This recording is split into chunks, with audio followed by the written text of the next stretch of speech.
हम आप जैसे रिटेल ट्रेडर का काम करने का तरीका अलग होता है, जबकि प्रो ट्रेडर और इंस्टीट्यूशंस का काम करने का तरीका अलग होता है। एक एग्जांपल के जरिए समझाता हूँ, पहले वीडियो पूरा देखिएगा। यहाँ पे मार्केट ने क्या करा, एक रेसिस्टेंस यानी एक स्ट्रक्चर का फॉर्मेशन करा। अब विथ वॉल्यूम प्राइस ने क्या करा, इस स्ट्रक्चर को ब्रेक करा, यानी यहाँ पे एक ब्रेक ऑफ स्ट्रक्चर भी हमें देखने को मिल गया, बीओएस भी देखने को मिल गया। अब जो रिटेल ट्रेडर है, ब्रेकआउट आया है, यहाँ पे क्या करेंगे, बाई साइड की तरफ जाएंगे। अब कुछ जो थोड़ा समझदार रिटेल ट्रेडर है वो क्या करेंगे, वो बोलेंगे भाई ब्रेकआउट पे हम काम नहीं करेंगे, यहाँ पे सपोर्ट बना, इसके रिटेस्ट पे काम करेंगे।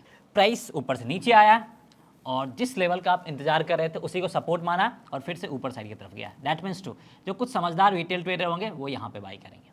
तो अगर आप यहाँ पे बाई करते, स्टॉप लॉस यहाँ पे रखते, हिट करा है, यहाँ पे बाई करते, स्टॉप लॉस जहाँ भी रखते, हिट करा, यानी दोनों जगह में से कहीं पे भी आप बाई करते, आप यहाँ पे बुरी तरीके से ट्रैप में फंसते, कोई आपको बचा नहीं सकता है।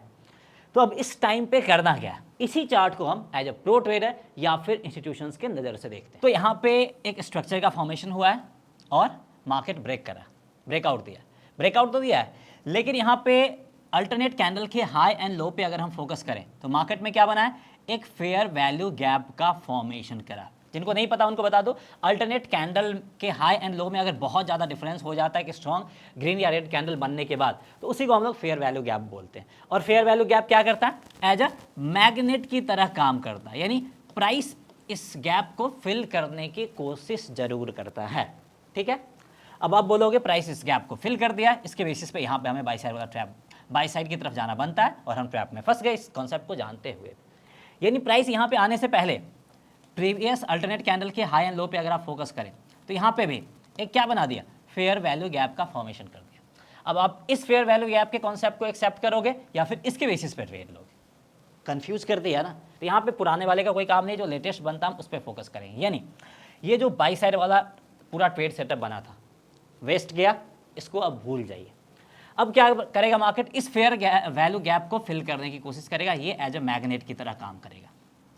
प्राइस आपका ऊपर आया है, उसके बाद फिर से यहाँ पे एक स्ट्रक्चर का फॉर्मेशन किया, इस कैंडल के हाई लो को मार्क कीजिए, ये दोनों कैंडल क्या बना है, आपका इनसाइड बार का फॉर्मेशन करा और फिर ये क्या करा, ये ब्रेक ऑफ स्ट्रक्चर, यानी स्ट्रक्चर को ब्रेक करा और फेयर वैल्यू गैप के कॉन्सेप्ट को भी फिल करा। दैट मीन्स टू, यहाँ पे एक परफेक्ट सेल साइड वाला ट्रेड बनेगा, इससे पहले कोई ट्रेड यहाँ पे या फिर इससे पहले कोई ट्रेड नहीं बनेगा, सिर्फ और सिर्फ एकलौता यहीं पे सेल साइड वाला ट्रेड बनेगा। हाईएस्ट पॉइंट पे स्टॉप लॉस रखिए और जितना स्टॉप लॉस बना है मिनिमम उसके 2 गुना का टारगेट आपको जरूर रखना है और वो टारगेट आपका जरूर हिट होगा।